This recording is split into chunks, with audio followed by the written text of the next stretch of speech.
இது பற்றிய கருத்துக்களை நம்மிடம் பகிர்ந்து கொள்வதற்காக மூத்த பத்திரிகையாளர் பிரியன் மீண்டும் இணைகிறார். வணக்கம் சார். ஏற்கனவே கேட்ட கேள்விதான் சார். அதிமுக கூட்டணியில் டிடிவி சேர்வாரா என்ற கேள்விக்கு எடப்பாடி பழனிசாமி மறுப்பு தெரிவிக்கவில்லை. எனினும் அதிமுகவில் ஓபிஎஸ் சேர்வதற்கு வாய்ப்பே இல்லை என்று அவர் தெரிவித்திருக்கிறார். இதை எப்படி சார் நீங்க பாக்குறீங்க?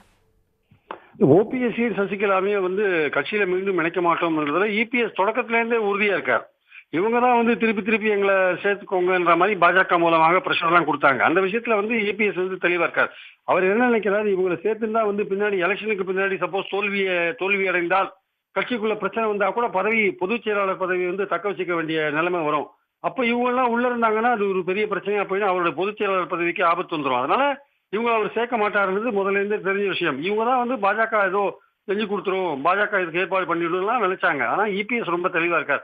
அது அமித்ஷாத்தையும் அவர் கன்வின்ஸ் பண்ணிட்டாருன்றதுதான் உண்மை. ஆக்சுவலா அமித்ஷாத்தையும் அவர் போய் கன்வின்ஸ் பண்ணிட்டு இப்ப வெளியில சொல்லியிருக்காரு.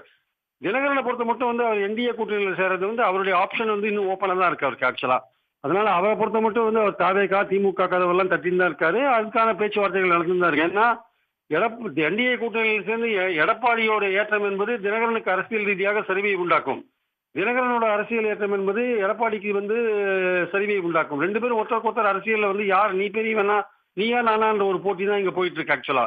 சோ துரோகி அல்லது எதிரி இவங்க கூட சேர்றதுக்கான வாய்ப்புகள் தேர்தல் சமயத்துல இருக்குன்னு தினகரன் சமீபத்துல சொன்னாரு. துரோகின்னா எடப்பாடி, அப்ப எதிரின்னா அவங்க திமுக எதிரியா கருதுறாங்க. சோ எந்த முடிவு வேணா அவர் எடுக்கிறதுக்கான வாய்ப்புகள் இருக்கு. அதே சமயம் தாவேகாவோட சேர்றதுக்கான வாய்ப்புகள் இருக்கு. அதனால முதலமைச்சர் கேண்டிடேட்னு எடப்பாடி என்டிஏ கூட்டணியில் சொல்றவரையும் தினகரன் அந்த இடத்துக்கு போறதுக்கான வாய்ப்புகளே கிடையாது. ஆனா பாஜக தொடர்ந்து தினகரன் பிரஷர் பண்ணிட்டே இருக்காங்க.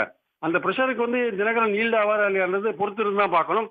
அவரை பொறுத்த மட்டும் திமுக தாவேக்காக தற்போது தொடர்ந்து தட்டி கொண்டிருக்கிறார் என்பதுதான் என் கருத்து.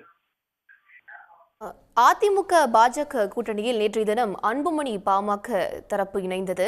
இன்னும் மேலும் சில கட்சிகளும் இணைய வாய்ப்பு இருப்பதாக தற்போது எடப்பாடி பழனிசாமி தெரிவித்திருக்கிறார். என்னென்ன கட்சிகள் இணைய வாய்ப்பு இருப்பதாக நீங்க கருதுறீங்க சார்? இல்ல, தற்சமயத்துக்கு அவரோட இணையக்கூடிய வாய்ப்பு உள்ள கட்சிகள் தேமுதிக தான் இமிடியேட்டான ஒரு வாய்ப்பா தெரியுது ஆக்சுவலா. ஆனா தேமுதிகவுக்கு இப்போ 2 ராஜ்யசபா எம்பி ஏப்ரல்ல வருது. அதிமுக 2 ராஜ்யசபா எம்பி எலக்ட் பண்ண முடியும். ஏற்கனவே அன்புமணிக்கு ராஜ்யசபா ப்ராமிஸ் பண்ணாங்களா இல்லையான்னு தெரியாது. அவரோட ஒப்பந்தம் போட அவரோட கூட்டணி அமைச்ச போது இப்போ தேமுதிகவுக்கு ஒரு ராஜ்யசபா பதவி கொடுக்க வேண்டிய அவசியம் இருக்கு. அப்போ வரப்போற 2 வேகன்சியையும் அவங்க கூட்டணி கட்சிகளுக்கு தேமுதிகவுக்கும் பாமகவும் கொடுத்துட்டா அதிமுகல ஒரு பெரிய அதிருப்தி உண்டாறதுக்கான வாய்ப்புகள் இருக்கு. ஏற்கனவே தம்பித்துறை போன்றவர்கள் எனக்கு தொடர்ந்து கொடுக்கணும்னு கேட்டுட்டு இருக்காங்க. சோ இதெல்லாம் எப்படி எடப்பாடி சமாளிப்பார் தெரியாது. அதனால தேமுதிகவுக்கு இப்போ அன்புமணிக்கு ப்ராமிஸ் பண்ணினா தேமுதிகவுக்கு இருக்காது, தேமுதிகவுக்கு ப்ராமிஸ் பண்ணா அன்புமணிக்கு கிடையாது. அப்படிதான் இருக்க முடியும் ஆக்சுவலா. சோ அந்த சூழல்ல தேமுதிக வருமா உள்ளன்றது பொறுத்து இருந்தா பார்க்கணும். அது அவருக்கு ராஜ்யசபா அவங்களுக்கு தான் ஆஃபர் பண்றாங்களான்னு பொறுத்து இருந்தா பார்க்கணும்.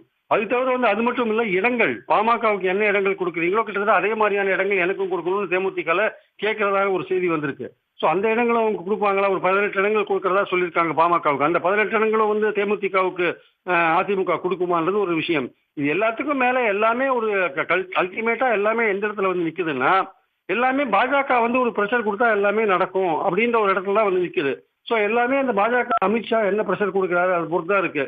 அதனால தினகரன் சேர்றதோ இல்ல தேமுதிக சேர்றதோ இல்ல புதிய தமிழன் சேர்றதோ யார் சேர்றதோ கூட எல்லாமே அமித்ஷா பாஜக எந்த வகையில பிரஷர் கொடுக்குறாங்களோ அதை பொறுத்து தான் அது அமையும். ஆனால் இவர்களுக்கான ஆப்ஷன் ஓப்பனா இருக்கு. அமித்ஷா என்னதான் பிரஷர் கொடுத்தாலும் அதையும் தாண்டி இல்ல எடப்பாடியை எந்த விதத்திலையும் பலம் பெற செய்யக்கூடாது, அரசியல் ரீதியா பலம் பெறக்கூடாதுன்னு நினைச்சாங்கன்னா தினகரன் எல்லாம் நிச்சயமாக தாவேகா கூட்டணிக்கோ திமுக கூட்டணிக்கோ போறதுக்கான வாய்ப்புகள் இருக்கு. அதே சமயம் ஓபிஎஸ் கண்டிப்பா திமுக கூட்டணிக்கு போறதுக்கு இப்போ அவருக்கு வழி இன்னும் சுலபமாயிடுது என்பது என்னுடைய கருத்து எடப்பாடி இந்த ஸ்டேட்மெண்ட்டுக்கு அப்புறம்.